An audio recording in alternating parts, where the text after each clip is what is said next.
I honestly, Bob, I just thought we had nothing left. That's how it felt as a coach. I was trying to push every button we possibly had, and guys just like everything was the front rim.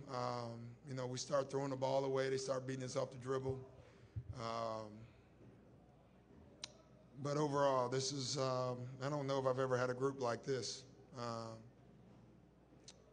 it's I had a group in Orlando that I'm fond of. I talk about the Hard and Hustle group. They're very similar to that group. They just did everything I asked them to do, and they came up short. Miami was terrific. I thought Bosch, Chalmers, and Battier were the difference makers. Um, this is a great, good team. I'm amazed that they're really talented, obviously, with LeBron and Wade, and Eric does a terrific job. I wish he got more credit, for what he does with that group. I can't. I would guess this wouldn't be the easiest for him. So classy organization. But again, on our guys, I love them. They were phenomenal. Sherrod Blakely, Comcast Sportsnet. Doc, end of the season, obviously disappointed with the outcome, but when you look at where you guys started, where you guys finished, to get all that they had to offer, just talk about that feeling that you got everything you could out of this group. Yeah, listen, I think we did. I'm so competitive. I really wanted to win this game. Really, nothing to do with me. I wanted this group somehow. When you think about this group, no Jeff Green to start the season, and no Chris Wilcox, no Avery Bradley. I mean, J.O. I mean, if we could have got this group to the finals, it would have been fantastic for us. And that's all I thought about today. Somehow, let's see if we can get this group in the finals. They deserve it with their will. I think, I hear people at times talk about the NBA and, as an individual league. I think that theory's gone. I mean, this was a team. We had a terrific team effort by everybody. Doc, Tim Reynolds of the AP. There was a stretch. There were 46 possessions over one 13-minute stretch. Neither team led by two. Yeah. I mean, I know you're in it in that moment, of course, but as a coach, what's that theater like? Well, frustrating for a coach. I'm sure Eric was just as frustrated. It was I think it was almost 4 minutes, and you just felt like, let's get away from them. Let's get away from them. We can't let them hang around. And we did. So there was a lot of stretches that I'll go back and I'll probably watch this game sometime in September. And you'll think, wow, if that could have happened, if we could have made this shot. LeBron takes a shot from half court, it felt like, and makes a three. I thought that was a backbreaker for us. I really thought he, in particular, played a very smart, aggressive game. He kind of let the game come to him, and then down the stretch, he took the game over, and that's what great players do. Doc, to follow up, if I may, I'm sure you touched on it already, and I apologize, but you guys were under 500 at the break, and you're a couple of breaks away from going to the finals. Even in this moment, what's the sense of accomplishment for what you guys pulled off? Oh, gosh, it's tough. Again, I'm just too competitive to see it right now. I'm sure at some point, I'll look back and say, what a great run. Right now, I'm just too competitive to see that. Yeah, Doc, can you talk about what you guys did to really slow down LeBron for most of the game? And is there anything that you could have done with Bosch, and how much was the X factor was he? Well, Frank, we needed Bosch's guy to help us slow down LeBron.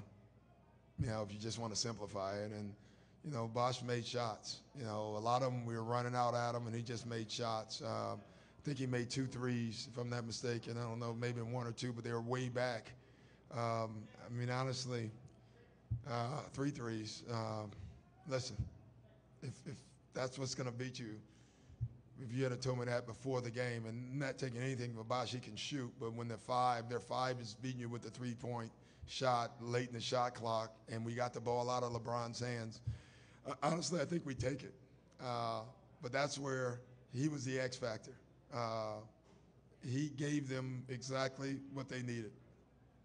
More questions, Paul? Doc, Paul Flannery, WEEI. It might be hard to reflect on it now, but Rondo and what he was able to do this postseason, did he elevate himself into just another class with the postseason he had? Well, I've already thought he was in that class. So if he's not, now he is.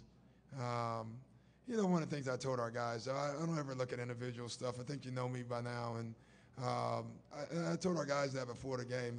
One of the things I love about being a Celtic is that, we have 17 banners. That's it on the wall. We don't have the 30 division championships or the 21 conference championships.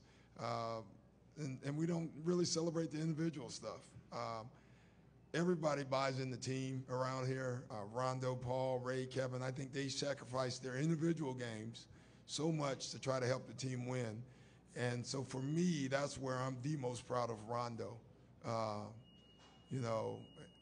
thought he was phenomenal in that regard. I thought he was our leader on the floor.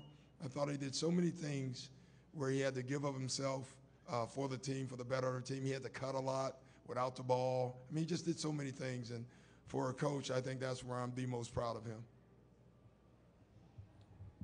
Doc, how would you describe the legacy of the Big Three? Well, I don't know. I wish we could have had healthy runs. This team won a title, got to another one, Game 7, where they had a shot to win, got to an Eastern Conference final and one game away on the road, banged up. So I don't know if we because of really Kevin's injury, I don't know if we could have got any more out of the group. I would have loved to seen this team in this whole stretch where Kevin was injury-free, but you don't get do-overs, and everybody has injuries, not just us. Chicago, Tibbs is sitting at home right now thinking, no Rose. So it's part of the luck of the but great group, great team group. I know everybody will look at the Big Three individually, Kevin, Ray, and Paul. I'm never going to look at them individually. I'm going to look at them as a group collective. They all gave up +7 shots each. They gave up minutes. I asked them to play defense and move the ball, and they all did it, and they're willing to do it for the better of the team. So I think that's what would focus on, how much they gave up to try to win. That's what I'll remember most about them. Doc, this is just kind of piggybacking off of that. Do you get the sense that this is, in fact, the last game we're going to see of the Big Three in Boston Celtics uniforms? Well, I don't know. I mean, obviously, we're all smart. At least you guys are. I think we're going to wait and see what happens with free agency and all that stuff. I honestly, gosh, I haven't thought much about it other than the draft because I have a son in it. Other than that, I've given zero thought to the whole thing. And, Danny has talked to me a couple times recently. I probably didn't hear much, so we'll find that out later. I just want to stick with this group for if it's a couple more days, a couple more weeks, or if it's, whatever. I just want to stick with them. Doc, can you just take us back to trading deadline time when there was talk, maybe break it up, stick it together? What was it that kept this team together ultimately? I don't know, honestly. I was fighting for that, but as a coach, I work with a great GM, and I trust him, and I kept telling him, do what you think is the best for the team, but if you don't think it's best for long run, short run, I want to stay with this group. Make no short run moves involving them, if you understand what I'm saying. And I'm glad we did. This group, it was funny, we were 2 games under 500, and I liked them. I don't know why, I just did. And they almost came through. Doc, Chris Thomas and Fox Sports. I noticed that you and LeBron hugged each other after the game, and you had some extended words with each other. Can you give us the gist of that conversation? And also, do you think maybe this finally is the year that LeBron can win a title? Well, I illegally recruited. I told him we're going to have a lot of money, and I don't know when his opt-out is. No, I didn't do any of that. I told him, he told me that, very proud of the team and everything.